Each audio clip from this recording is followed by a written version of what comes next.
ಸಾರಿಗೆ ನೌಕರರ ಪ್ರತಿಭಟನೆಗೆ ಹೈಕೋರ್ಟ್ ಗರಂ ಆಗಿದೆ. ಕೋರ್ಟ್ ಆದೇಶ ಉಲ್ಲಂಘಿಸಿದ ನಿಮ್ಮನ್ನ ಬಂಧಿಸಬಹುದು. ಸಾರಿಗೆ ಸಂಘದ ಪದಾಧಿಕಾರಿಗಳಿಗೆ ಚಾಟಿ ಬೀಸಿದ ನ್ಯಾಯಮೂರ್ತಿಗಳು ಯಾವುದೇ ಕಾರಣಕ್ಕೂ ಪ್ರತಿಭಟನೆ ಮಾಡಬೇಡಿ, ಬಂದ್ ಮಾಡಬೇಡಿ, ಜನರಿಗೆ ಸಮಸ್ಯೆ ಆಗುತ್ತೆ ಅಂತ ಹೇಳಿ ಹೈಕೋರ್ಟ್ ನಿನ್ನೆನೇ ಸೂಚನೆಯನ್ನ ಕೊಟ್ಟಿತ್ತು. ಅದನ್ನ ಉಲ್ಲಂಘಿಸಿ ಇವತ್ತು ಬಂದ್ ಮಾಡೋದಕ್ಕೆ ಮುಂದಾಗಿದ್ರು. ಸೊ ಉಲ್ಲಂಘನೆ ಆಗಿದೆ, ಈಗ ಬಂದ್ ಕೂಡ ಮಾಡಿದ್ದಾರೆ. ಸೊ ನಿಮ್ಮ ವಿರುದ್ಧ ಈಗ ಕಂಪ್ಲೇಂಟ್ ಏನಾದರೂ ಆದರೆ ನಿಮ್ಮನ್ನ ಬಂಧಿಸಬಹುದು. ಸಾರಿಗೆ ಸಂಘದ ಪದಾಧಿಕಾರಿಗಳಿಗೆ ಚಾಟಿ ಬೀಸಿದ್ದಾರೆ ನ್ಯಾಯಮೂರ್ತಿಗಳು. ಸಾರಿಗೆ ನೌಕರರ ಪ್ರತಿಭಟನೆಗೆ ಹೈಕೋರ್ಟ್ ಗರಂ ಆಗಿದೆ. ಕೋರ್ಟ್ ಆದೇಶ ಉಲ್ಲಂಘಿಸಿದ ನಿಮ್ಮನ್ನ ನಾವೀಗ ಬಂಧಿಸಬಹುದು. ಸಾರಿಗೆ ಸಂಘದ ಪದಾಧಿಕಾರಿಗಳಿಗೆ ಚಾಟಿ ಬೀಸಿದ್ದಾರೆ ನ್ಯಾಯಮೂರ್ತಿಗಳು.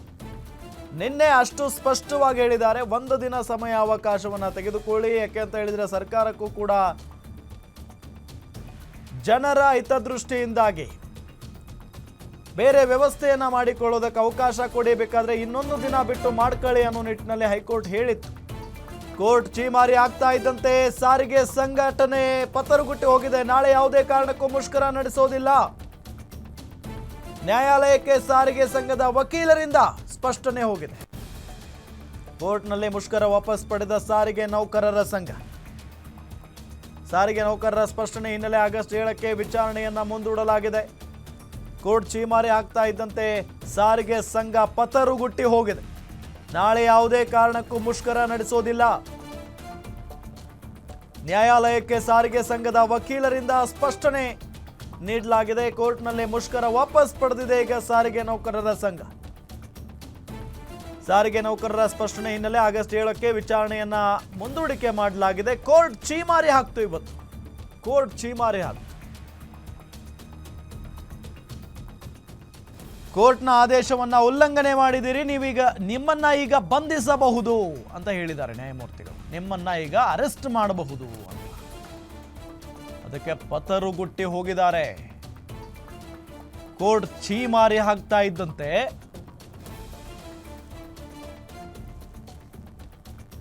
ಸಾರಿಗೆ ಸಂಘ ಪತರುಗುಟ್ಟು ಹೋಗಿದೆ. ಸಾರಿಗೆ ಸಂಘಟನೆಗಳ ಪರ ವಕೀಲರಿಗೆ ಹೈಕೋರ್ಟ್ ಎಚ್ಚರಿಕೆಯನ್ನ ಕೊಟ್ಟಿದೆ. ಮುಷ್ಕರ ನಿಂತಿರುವ ಬಗ್ಗೆ ನಾಳೆ ಮಾಹಿತಿ ನೀಡಬೇಕು, ಇಲ್ಲ ಅಂದ್ರೆ ನಾಳೆ ನ್ಯಾಯಾಂಗ ನಿಂದನೆ ಕೇಸ್ ದಾಖಲಿಸಲಾಗುತ್ತೆ. ಸಾರಿಗೆ ಸಂಘಟನೆಗಳ ಕ್ರಿಯಾ ಸಮಿತಿ ಪದಾಧಿಕಾರಿಗಳ ಬಂಧನಕ್ಕೆ ಆದೇಶಿಸಲಾಗುತ್ತೆ. ನಿಮ್ಮ ಸಮಸ್ಯೆ ಇದ್ರೆ ಸರ್ಕಾರದೊಂದಿಗೆ ಚರ್ಚಿಸಿ ಬಗೆಹರಿಸಿಕೊಳ್ಳಿ. ಜನಸಾಮಾನ್ಯರನ್ನ ಒತ್ತೆಯಾಗಿರಿಸುವುದನ್ನ ಸಹಿಸೋದಿಲ್ಲ. ಮುಖ್ಯ ನ್ಯಾಯಮೂರ್ತಿ ವಿಭು ಬಕ್ರು ಅವರಿಂದ ತರಾಟೆಗೆ ತೆಗೆದುಕೊಳ್ಳಲಾಗಿದೆ. ಜನಸಾಮಾನ್ಯರಿಗೆ ತೊಂದರೆ ಆಗುತ್ತೆ, ಬಸ್ಗಳಿಲ್ಲ ಅಂತಂದ್ರೆ ಜನಸಾಮಾನ್ಯರಿಗೆ ಬಹಳ ದೊಡ್ಡ ಮಟ್ಟದಲ್ಲಿ ತೊಂದರೆ ಆಗುತ್ತೆ. ಅದು ಎಲ್ರಿಗೂ ಕೂಡ ಗೊತ್ತಿರುವಂಥ ವಿಚಾರ. ನಿಮ್ಮ ಸಮಸ್ಯೆ ಏನೇ ಇದ್ರೂ ಕೂಡ ಸರ್ಕಾರದ ಜೊತೆಗೆ ಕೂತು ಬಗೆಹರಿಸಿಕೊಳ್ಳಿ. ಅದನ್ನ ಬಿಟ್ಟು ಜನರನ್ನ ಒತ್ತಿಯಾಗಿರಿಸಿಕೊಂಡು ನೀವು ಈ ರೀತಿಯಾಗಿ ಮಾಡ್ತೀರಾ ಅಂತ ಅಂದ್ರೆ ಅದನ್ನ ಕೋರ್ಟ್ ಸಹಿಸೋದಿಲ್ಲ.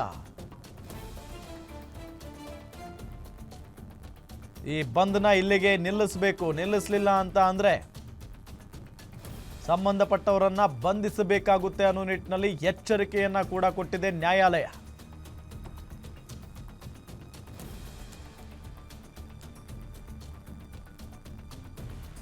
ಸಾರಿಗೆ ನೌಕರರ ಸ್ಪಷ್ಟನೆ ಹಿನ್ನೆಲೆಯಲ್ಲಿ ಈಗ ಆಗಸ್ಟ್ 7ಕ್ಕೆ ವಿಚಾರಣೆಯನ್ನ ಮುಂದೂಡಲಾಗಿದೆ ಅನ್ನೋದು ಗೊತ್ತಾಗ್ತಾ ಇರುವಂತಹ ಸಂಗತಿ.